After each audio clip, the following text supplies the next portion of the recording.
சற்று முன். அடுத்ததாக திமுகவில் இணைந்த மிக முக்கிய புள்ளி. ஸ்டாலின் கொடுத்த மிக உயர்ந்த பதவி. அதிர்ச்சியில் எடப்பாடி. அதாவது வரும் சட்டமன்ற தேர்தலுக்காக அதிமுக பாஜக கடந்த ஏப்ரல் மாதமே கூட்டணியை அறிவித்துவிட்டன. இதனால் அதிமுகவில் பல முக்கிய நிர்வாகிகள் அதிருப்தியில் இருப்பதாக சொல்லப்பட்டது. இந்த சூழலில் எம்ஜிஆர் காலத்தில் அதிமுகவின் முன்னாள் அமைச்சரும் அமைப்பு செயலாளருமான இருந்த அன்வர் ராஜா அதிமுகவில் இருந்து விலகி கடந்த மாதம் திடீரென திமுகவில் இணைந்தார். கட்சியில் இணைந்து ஒரு மாதம் கூட நிறைவடையாத சூழலில் அன்வர் ராஜாவுக்கு திமுக இலக்கிய அணி தலைவர் பொறுப்பை வழங்கி அக்கட்சியின் பொதுச் செயலாளர் துரைமுருகன் அறிவிப்பை வெளியிட்டார். அன்வர் ராஜாவோடு சேர்த்து அண்மை காலங்களில் அதிமுக அமமுகவில் இருந்து திமுகவில் இணைந்த பலருக்கு முக்கிய கட்சி பதவிகள் வழங்கப்பட்டுள்ளன. அதிமுகவில் ஜெயலலிதா மறைவுக்கு பின்னர் அடுத்தடுத்து குழப்பமான சூழலே நிலவி வந்தது. அதிமுகவில் இருந்து ஓ பன்னீர்செல்வம் 2017ஆம் ஆண்டு தனி அணியாக செயல்பட்டு மீண்டும் எடப்பாடி பழனிசாமி அணியுடன் இணைந்தார். ஓபிஎஸ் இபிஎஸ் அணிவசம் அதிமுக வந்தது. டிடிவி தினகரன் அமமுக என்கிற தனி கட்சியை தொடங்கினார்.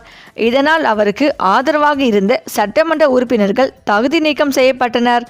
இதனிடையே அதிமுக அமமுகவில் இருந்து அதிருப்தி காரணமாக வெளியேறிய பலருக்கும் திமுகவில் ஐக்கியமாகினர். 2018ஆம் ஆண்டு இறுதியில் திமுகவில் இணைந்த முன்னாள் அமைச்சர் செந்தில் பாலாஜிக்கு அடுத்த 50 நாட்களுக்குள் கரூர் மாவட்ட பொறுப்பாளர் பதவி வழங்கப்பட்டது. செந்தில் பாலாஜி வருகைக்கு பிறகு திமுகவின் செல்வாக்கு கரூர் மாவட்டத்தில் அதிகரித்ததாகவே சொல்லப்பட்டது.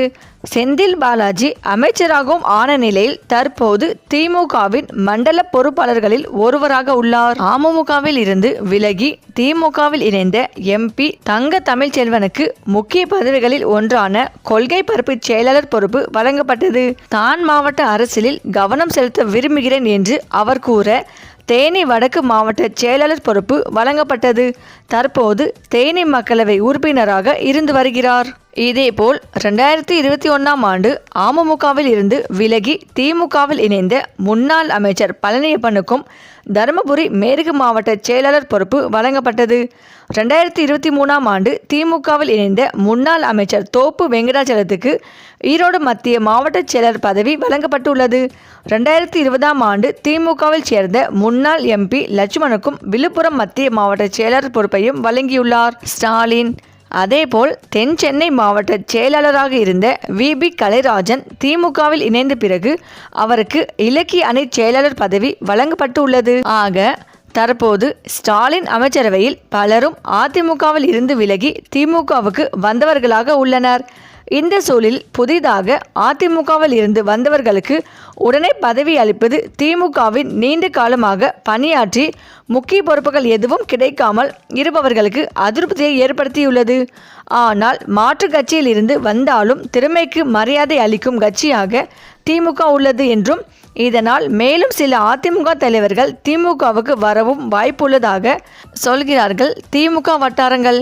இந்த நிலையில்தான் அடுத்ததாக முக்கிய புள்ளி திமுகவில் இணைகிறார் என்ற தகவல் கடந்த 2 வாரமாகவே கசிந்து வந்தது. அதன் பேரிலே அதிமுக முக்கிய புள்ளியான ராஜன் செல்லப்பா திமுகவில் இணையிருப்பது மிகவும் முக்கியத்துவம் வாய்ந்ததாக பார்க்கப்பட்டு வருகிறது. இது அதிமுகவிற்கு மிகப்பெரிய பின்னடைவை ஏற்படுத்தி வருகிறது. சரி, இந்த வீடியோ பற்றிய உங்கள் கருத்துக்களை கமெண்ட்ல சொல்லுங்க. மேலும் இந்த வீடியோ உங்களுக்கு பிடித்திருந்தால் லைக் பண்ணுங்க, ஷேர் பண்ணுங்க, மறக்காம நம்ம சேனலை சப்ஸ்கிரைப் பண்ணிக்கோங்க. நன்றி.